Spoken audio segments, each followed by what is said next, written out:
Print ಮೀಡಿಯಾದಲ್ಲಿ print ಮಾಧ್ಯಮದಲ್ಲಿ defamation case ಇತ್ತು, ಮಾನನಷ್ಟ ಮೊಕದ್ದಮೆ ಇತ್ತು. ಇವತ್ತಿನ ದಿನ ಸೋಷಿಯಲ್ ಮೀಡಿಯಾದಲ್ಲಿ ಆ ಥರದ್ದೇನೂ ಇಲ್ಲ. ಟ್ವಿಟ್ಲೆಸ್ ಯಾವುದೋ ಒಂದು ಹಳ್ಳಿಯಲ್ಲಿ ಕೂತ್ಕೊಂಡು ಫೇಕ್ ಅಕೌಂಟ್ಸ್ ಇಂದ ಮೆಸೇಜಸ್ಗಳು ಮಾಡ್ತಾ ಇರ್ತಾರೆ. ಅದಕ್ಕೆ ಇನ್ಫ್ಯಾಕ್ಟ್ ಸರ್ಕಾರ ಅದಕ್ಕೊಂದು ಯಾವುದೋ ನಿಯಮಗಳನ್ನ ತರಬೇಕು. ಯಾಕಂದ್ರೆ ಸೋಷಿಯಲ್ ಮೀಡಿಯಾ ಮಿತಿ ಮೀರೋಗಿದೆ. ಹಲವಾರು ಯುವಕರು ಸೂಸೈಡ್ ಮಾಡ್ಕೊಳ್ತಾ ಇದ್ದಾರೆ, ಇನ್ಸಲ್ಟ್ ಆಗಿ ಡಿಪ್ರೆಷನ್ಗೆ ಹೋಗಿ. ಈ ತರ ಕನ್ನಡ ಸಿನಿಮಾಗಳಿರ್ಬೋದು, ಡಿಫೇಮ್ ಮಾಡೋದಿರ್ಬೋದು, ಹಲವಾರು ಯುವ ಪ್ರತಿಭೆಗಳು ಬೆಳೀತಾ ಇರ್ತಾರೆ. ಅವ್ರಿಗೆ ಡಿಪ್ರೆಷನ್ ಹೋಗೋದಿರ್ಬೋದು, ಅವರ ಕೆರಿಯರೇ ಡ್ಯಾಮೇಜ್ ಆಗ್ಬೋದು. ಇದಕ್ಕೋಸ್ಕರ ಸರ್ಕಾರಕ್ಕೆ ಕೇಳ್ಕೊಂತಾರೆ ಒಂದು ನಿಯಮಗಳು ತನ್ನಿ. ಯಾಕಂದ್ರೆ ಸೋಷಿಯಲ್ ಮೀಡಿಯಾಗೆ ಯಾವುದೇ ನಿಯಮಗಳಿಲ್ಲ. ಯಾವುದೋ ಫೇಕ್ ಅಕೌಂಟ್ಸ್ ಮಾಡ್ತಾರೆ, ಫೇಕ್ ಅಕೌಂಟ್ಸ್ ಮೆಸೇಜ್ ಮಾಡ್ತಾರೆ. ಅಲ್ಲಿಂದ ಯಾರು ಏನು ಗೊತ್ತಾಗಲ್ಲ. ಅದು ಸಿನಿಮಾಗೆ ಅಫೆಕ್ಟ್ ಆಗ್ಬೋದು ಮತ್ತು ಕೆರಿಯರ್ಗೆ ಅಫೆಕ್ಟ್ ಆಗ್ಬೋದು. ಮಾರ್ಟಿನ್ ಸಿನಿಮಾ ಮೊಟ್ಟ ಮೊದಲ ಬಾರಿಗೆ ನಾನು ಹೇಳಲೇಬೇಕಿದು. ಯಾಕೆಂದ್ರೆ ಉದಯ್ ಮೆಹ್ತಾ ಅವರ ಒಂದು ಧೈರ್ಯ ಮತ್ತು ಒಂದು ಕನ್ನಡದಲ್ಲಿ ಇಷ್ಟು ದೊಡ್ಡ ಬಜೆಟ್ಟಿನ ಒಂದು ಸಿನಿಮಾ, ಒಂದು ದೊಡ್ಡ ಕನಸು ಮಾಡೋದು ತುಂಬಾ ಕಷ್ಟ. ಅದು ನನಸು ಮಾಡಿದ್ದಾರೆ.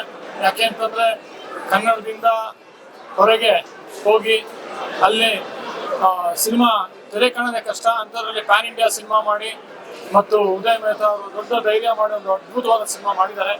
ಮತ್ತು AP Arjun of course he has proved a lot from his first film. ಹೊಸಬರನ್ನು ತಗೊಂಡು ಒಂದು ದೊಡ್ಡ ಹಿಟ್ಗಳು ಕೊಟ್ಟು ಹಲವಾರು ಹೊಸಬರಿಗೆ ಕನ್ನಡದಲ್ಲಿ ಅವಕಾಶಗಳು ಕೊಟ್ಟು ಸಿನಿಮಾಗಳನ್ನ ಯಶಸ್ಸು ಮಾಡಿ ಅವ್ರಿಗೆಲ್ಲ ಒಂದು ವೇದಿಕೆ ಮಾಡಿಕೊಟ್ಟಿದ್ದಾರೆ. ಮತ್ತು ಮಾರ್ಟಿನಲ್ಲಿ ಒಂದು ದೊಡ್ಡ ಕನಸನ್ನು ಕಂಡಿದ್ದಾರೆ. ಮತ್ತು ತುಂಬಾ ಒಂದು ಡಿಫಿಕಲ್ಟ್ ಪ್ರಾಜೆಕ್ಟ್ನ ಇದನ್ನ ನನಸು ಮತ್ತು ಇಷ್ಟು ದೊಡ್ಡ ಮಟ್ಟದ ಒಂದು ಕನಸು ಕಂಡು ಅದನ್ನ ನನಸು ಮಾಡೋದು ತುಂಬಾ ಕಷ್ಟ. ಅದನ್ನ ಮಾಡಿದ್ದಾರೆ. ಮತ್ತು ಅರ್ಜುನ್ ಅವ್ರಿಗೆ ಆಲ್ ದ ಬೆಸ್ಟ್. ಯಾಕೆಂತಂದ್ರೆ ಇದೇ ತರ ದೊಡ್ಡ ಸಾಹಸಗಳನ್ನ ಮಾಡ್ತಾ ಇರ್ತಾರೆ. ಮತ್ತು ಹಲವಾರು ಯುವಕರಿಗೆ ಮತ್ತು ಹೊಸಬರಿಗೆ ಪರಿಚಯ ಮಾಡಿ ಅವ್ರಿಗೆಲ್ಲ ಒಂದು ಕೆರಿಯರ್ ಮಾಡಿಕೊಟ್ಟಿದ್ದಾರೆ ಕನ್ನಡದಲ್ಲಿ.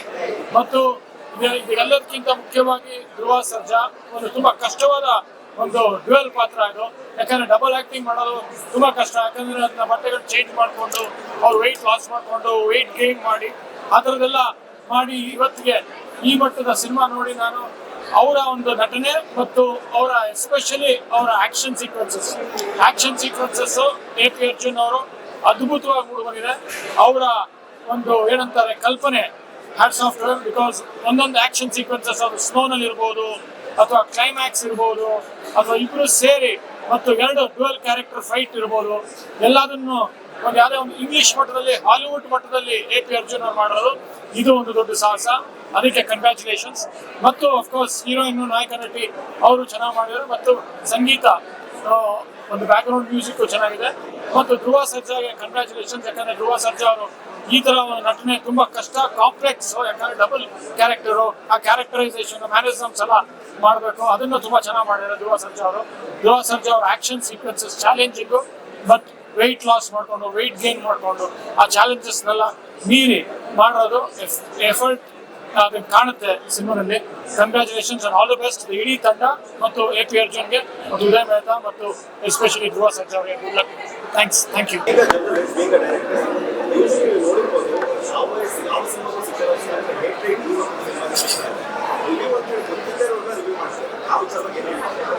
ಹಿಂದೆ ಏನಂತಂದ್ರೆ ಒಂದು ಪ್ರಿಂಟ್ ಮೀಡಿಯಾದಲ್ಲಿ ಪ್ರಿಂಟ್ ಮಾಧ್ಯಮದಲ್ಲಿ ಡಿಫಮೇಷನ್ ಕೇಸ್ ಇತ್ತು, ಮಾನನಷ್ಟ ಮೊಕದ್ದಮೆ ಇತ್ತು. ಇವತ್ತಿನ ದಿನ ಸೋಷಿಯಲ್ ಮೀಡಿಯಾದಲ್ಲಿ ಆ ಥರದ್ದೇನೂ ಇಲ್ಲ. ಒಂದು ಯಾವುದೇ ಒಂದು ಲಿಮಿಟ್ ಇಲ್ಲ, ಲಿಮಿಟ್ಲೆಸ್ ಯಾವುದೋ ಒಂದು ಹಳ್ಳಿಯಲ್ಲಿ ಕೂತ್ಕೊಂಡು ಫೇಕ್ ಅಕೌಂಟ್ಸ್ ಇಂದ ಮೆಸೇಜಸ್ಗಳು ಮಾಡ್ತಾ ಇರ್ತಾರೆ. ಅದಕ್ಕೆ ಇನ್ಫ್ಯಾಕ್ಟ್ ಸರ್ಕಾರ ಅದಕ್ಕೊಂದು ಯಾವುದೋ ನಿಯಮಗಳನ್ನ ತರಬೇಕು. ಯಾಕಂದ್ರೆ ಸೋಷಿಯಲ್ ಮೀಡಿಯಾ ಮಿತಿ ಮೀರೋಗಿದೆ. ಹಲವಾರು ಯುವಕರು ಸೂಸೈಡ್ ಮಾಡ್ಕೊಳ್ತಾ ಇದ್ದಾರೆ, ಇನ್ಸಲ್ಟ್ ಆಗಿ ಡಿಪ್ರೆಷನ್ಗೆ ಹೋಗಿ. ಇದಕ್ಕೆಲ್ಲದಕ್ಕೂ ಸೇರಿ ಸರ್ಕಾರ ಒಂದು ಡೆಫಿನೆಟ್ಲಿ ಇದಕ್ಕೆ ನಿಯಮಗಳು ತಂದು ನೀವೇನು ಪ್ರಿಂಟ್ ಮಾಧ್ಯಮಕ್ಕೆ TV ಮಾಧ್ಯಮಕ್ಕೆ ತಂದಿದ್ದೀರೋ ಆ ಥರ ಸೋಷಿಯಲ್ ಮೀಡಿಯಾಗಳು ತರಬೇಕು. ಯಾಕಂದ್ರೆ ಇಲ್ಲ ಅಂದ್ರೆ ಈ ತರ ಕನ್ನಡ ಸಿನಿಮಾಗಳಿರ್ಬೋದು, ಡಿಫೇಮ್ ಮಾಡೋದಿರ್ಬೋದು, ಹಲವಾರು ಯುವ ಪ್ರತಿಭೆಗಳು ಬೆಳೀತಾ ಇರ್ತಾರೆ. ಅವ್ರಿಗೆ ಡಿಪ್ರೆಷನ್ ಹೋಗೋದಿರ್ಬೋದು, ಅವರ ಕೆರಿಯರೇ ಡ್ಯಾಮೇಜ್ ಆಗ್ಬೋದು. ಇದಕ್ಕೋಸ್ಕರ ಸರ್ಕಾರಕ್ಕೆ ಕೇಳ್ಕೊಂತಾರೆ ಒಂದು ನಿಯಮಗಳು ತನ್ನಿ. ಯಾಕಂದ್ರೆ ಸೋಷಿಯಲ್ ಮೀಡಿಯಾಗೆ ಯಾವುದೇ ನಿಯಮಗಳಿಲ್ಲ. ಯಾವುದೋ ಫೇಕ್ ಅಕೌಂಟ್ಸ್ ಮಾಡ್ತಾರೆ, ಫೇಕ್ ಅಕೌಂಟ್ಸ್ ಮೆಸೇಜ್ ಮಾಡ್ತಾರೆ. ಅಲ್ಲಿಂದ ಯಾರು ಏನು ಗೊತ್ತಾಗಲ್ಲ. ಅದು ಸಿನಿಮಾಗೆ ಅಫೆಕ್ಟ್ ಆಗ್ಬೋದು ಮತ್ತು ಕೆರಿಯರ್ಗೆ ಅಫೆಕ್ಟ್ ಆಗ್ಬೋದು. ಈ ಕಾರಣದಿಂದ ನಿಯಮಗಳು ತಂದ್ರೆ ಒಳ್ಳೆಯದು. Speed plus Karnataka.